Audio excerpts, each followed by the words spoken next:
Hi hello അസ്സലാമു അലൈക്കും welcome back to my channel. അപ്പോൾ ഞാൻ ഇന്ന് വന്നിട്ടുള്ളത് ഒട്ടും തന്നെ ആർഭാടങ്ങളോ അതുപോലെ അലങ്കാരങ്ങളോ ഒന്നുമില്ലാത്ത ചെറിയൊരു നോമ്പുതുറ വിശേഷങ്ങളായിട്ടാണ് കേട്ടോ. അപ്പോൾ ഞാൻ ആദ്യം തന്നെ ഒരു പാൻ അടുപ്പത്ത് വെച്ചിട്ടുണ്ട്. അതിലേക്ക് കുറച്ച് വെള്ളം ചേർത്ത് കൊടുത്തിട്ടുണ്ട്. പിന്നെ നമ്മൾ അതിലേക്ക് ഒരു 1/2 ടീസ്പൂൺ ഉപ്പുപൊടിയും കൂടി ചേർത്ത് കൊടുത്തിട്ടുണ്ട് കേട്ടോ. പിന്നെ 1 ടീസ്പൂൺ വെളിച്ചെണ്ണയും കൂടി ഒഴിച്ചു കൊടുക്കുന്നുണ്ട്.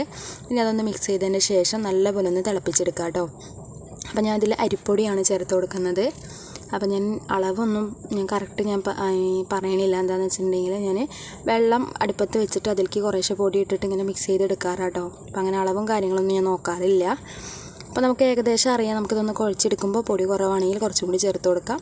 അപ്പോൾ അല്ലെങ്കിൽ പാകത്തിന് നമുക്കതൊന്ന് കുഴച്ചതിന് ശേഷം നമുക്കിതുപോലെ ഒന്ന് ഇറക്കി വെക്കുക കേട്ടോ. എന്നിട്ട് നല്ല പോലെ ഒന്ന് ചൂട് പോവുക. അപ്പോൾ അധികം ചൂട് പോകേണ്ട, ചെറുതായിട്ട് നമുക്ക് കയ്യിലൊന്ന് പിടിച്ച് കുഴച്ചെടുക്കാൻ പറ്റുന്ന രീതിയിൽ ചൂടുണ്ടായാൽ മതി കേട്ടോ. എന്നിട്ട് നമ്മൾ ഇതേപോലെ നല്ല പോലെ ഒന്ന് നല്ല മയത്തിൽ തന്നെ കുഴച്ചെടുക്കുക കേട്ടോ. അപ്പോൾ കയ്യിൽ ഒട്ടിപ്പിടിക്കുന്നുണ്ടെങ്കിൽ കുറച്ച് മാത്രം ഒന്ന് വെളിച്ചെണ്ണ ആക്കി കൊടുത്തതിന് ശേഷം നല്ല പോലെ ഒന്ന് കുഴച്ചെടുക്കുക.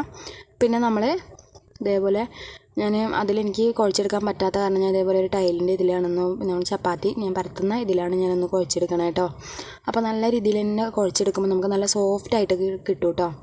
നമുക്കറിയാലോ പത്തിരിക്ക് അതേപോലെ നൂലപ്പത്തിനൊക്കെ നമ്മൾ കുഴച്ചെടുക്കില്ല, ആ രീതിയിലൊന്ന് കുഴച്ചെടുത്താൽ മതി കേട്ടോ. എന്നിട്ട് ഞാൻ ഇതേപോലെ ചെറിയ ഒരു ഉരുള എടുത്തിട്ടുണ്ട്. എന്നിട്ട് 2 ആക്കിയിട്ട് എടുത്തിട്ട് ഇതേപോലെ ഒന്ന് നീളത്തിലൊന്ന് പരത്തി വെക്കുന്നുണ്ട് കേട്ടോ. അപ്പം അങ്ങനെ 2 ഞാൻ ഇപ്പോൾ പരത്തി വെച്ചിട്ടുണ്ട്. പിന്നെ നമ്മളൊരു ഇഡ്ഡലി ചെമ്പാണ് എടുക്കണേ. ആ ഇഡ്ഡലി ചെമ്പിൽ കുറച്ച് വെള്ളത്തൊന്ന് ആവിക്ക് വേവിക്കാനുള്ളൊരു വെള്ളം കുറച്ച് ഒന്ന് എടുത്തിട്ടുണ്ട്. ആ സമയം കൊണ്ട് ഞാനൊരു പാത്രത്തിലേക്ക് കുറച്ച് വെളിച്ചെണ്ണ ഒന്ന് എടുത്തിട്ടുണ്ട്. കയ്യിലൊന്ന് പരത്തുന്ന സമയത്ത് ഒട്ടിപ്പിടിക്കാതിരിക്കാൻ വേണ്ടിയിട്ടാണ് കേട്ടോ. അപ്പോൾ അങ്ങനെ ഞാൻ ഇഡ്ഡലി ചെമ്പിൽ കുറച്ച് വെള്ളം എടുത്തിട്ടുണ്ട്. പിന്നെ ഇഡ്ഡലി തട്ടല്ല, നമ്മൾ പുഴുങ്ങിയെടുക്കണ തട്ടില്ലേ, അതൊന്ന് വെച്ച് കൊടുത്തിട്ടുണ്ട് കേട്ടോ.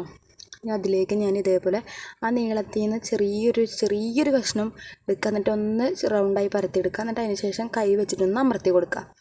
ഉരുളയാണ്, ചെറിയ ഉരുളയാക്കി എടുക്കുക കേട്ടോ. എന്നിട്ട് നമ്മൾ കൈ വെച്ചിട്ടൊന്ന് നടുവിലൊന്ന് അമർത്തി കൊടുക്കുക. അങ്ങനെ ഒന്ന് റെഡിയാക്കി എടുക്കുക. അപ്പോൾ ഇതിൻ്റെ പേരാണ് കുഞ്ഞിപ്പത്തൽ. അപ്പോൾ ഞങ്ങളിവിടെയൊക്കെ കുഞ്ഞിപ്പത്തൽ എന്നാണ് പറയുക കേട്ടോ. ഞങ്ങളുടെ ഇവിടെ അല്ല, നമ്മുടെ കൊടുകിൽ കുഞ്ഞിപ്പത്തൽ എന്നാണ് പറയുക. ഇവിടെ തൃശ്ശൂർ ഞാൻ ഇതുവരെ കണ്ടിട്ടില്ല. ഞാനിവിടെ വന്നിട്ട് കഴിച്ചിട്ടുമില്ല കേട്ടോ. ഞാൻ ഉണ്ടാക്കിയിട്ടാണ് ഞാൻ കഴിച്ചിട്ടുള്ളത്, വേറെ ഒരാൾ ഉണ്ടാക്കി കഴിച്ചിട്ടില്ല. ഇവിടെ ഞാൻ പറയുമ്പോൾ ഒരു ആദ്യമായിട്ട് കേൾക്കണതാണ് കേട്ടോ സംഭവം. അപ്പം അങ്ങനെ ഞാനിതേപോലെ കുറേ ഒന്ന് റെഡിയാക്കി എടുക്കുന്നുണ്ട് കേട്ടോ.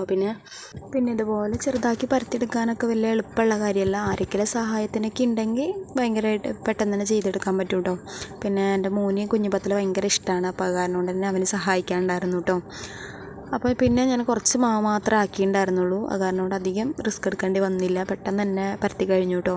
അപ്പോൾ അതൊന്ന് ആവിയുമ്പോൾ ഞാൻ വേവിക്കാനായിട്ട് വെച്ചിട്ടുണ്ട്. പിന്നെ ഇത് ചിക്കൻ കറി റെഡിയാക്കി വെച്ചിട്ടുണ്ടായിരുന്നു ആദ്യം തന്നെ കേട്ടോ. അപ്പോൾ അതൊന്ന് ഞാനവിടെ വെച്ചിട്ടുണ്ട്. അപ്പോൾ അതൊന്ന് വെന്ത് വരണ സമയം കൊണ്ട് നമുക്കൊരു ലൈം ഉണ്ടാക്കിയെടുക്കാം. അത് ഞാൻ ഉണ്ടാക്കുന്നത് നമ്മുടെ ഈ ശംഖുപുഷ്പം വെച്ചിട്ടാണ് കേട്ടോ.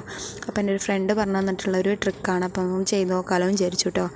അപ്പോൾ ആദ്യം ഒരു സ്റ്റീൽ പാത്രത്തിലേക്ക് ഞാൻ ഈ ഒരു 5 ശംഖുപുഷ്പമാണ് എടുത്തിട്ടുള്ളത്. അപ്പോൾ അത് നല്ലപോലെ ഒന്ന് കഴുകിയതിൻ്റെ ശേഷം വലിയൊരു ഗ്ലാസ് നിറച്ച് വെള്ളം എടുത്തിട്ടുണ്ട് കേട്ടോ. അപ്പോൾ അതിലേക്ക് ഈ സ്റ്റീൽ പാത്രത്തിലേക്ക് ഒഴിച്ചിട്ട് അത് നല്ലപോലെ തിളപ്പിച്ചെടുക്കുന്നുണ്ട് കേട്ടോ. അപ്പോൾ തന്നെ കളർ നല്ല പോലെയായിട്ട് മാറിയത് കാണാമല്ലോ. അപ്പോൾ ഞാനതൊന്ന് മാറ്റി വെച്ചിട്ടുണ്ട് ചൂടാറാനായിട്ട്. അപ്പോൾ അതിന് ശേഷം ഞാൻ ഈ ചിക്കൻ കറി കുറച്ചെടുത്തിട്ടൊന്ന് വേറൊരു പാത്രത്തിലേക്ക് എടുത്തിട്ട് ഒന്ന് ചൂടാകാനായിട്ട് വെച്ചിട്ടുണ്ട് കേട്ടോ.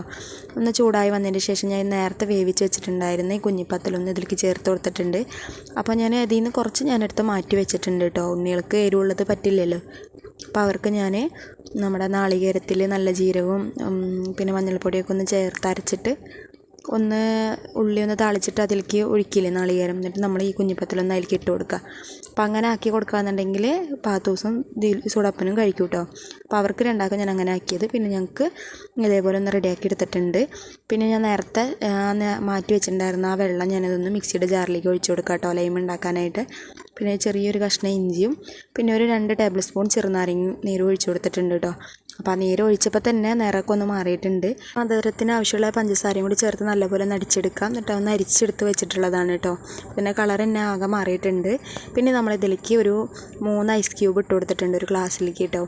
പിന്നെ ഒരു ടീസ്പൂൺ കഷ്കഷും കൂടി ചേർത്ത് കൊടുത്തിട്ട് നേരത്തെ അടിച്ച് വെച്ചിട്ടുണ്ടായിരുന്ന ജ്യൂസ് ഒന്ന് ഇതിലേക്ക് ചേർത്ത് കൊടുക്കാം കേട്ടോ. അപ്പോൾ ഇത്രയേ ഉള്ളൂ. നല്ല ടേസ്റ്റാന്നൊക്കെ പറഞ്ഞാൽ ഒന്ന് ടേസ്റ്റ് നോക്കണം.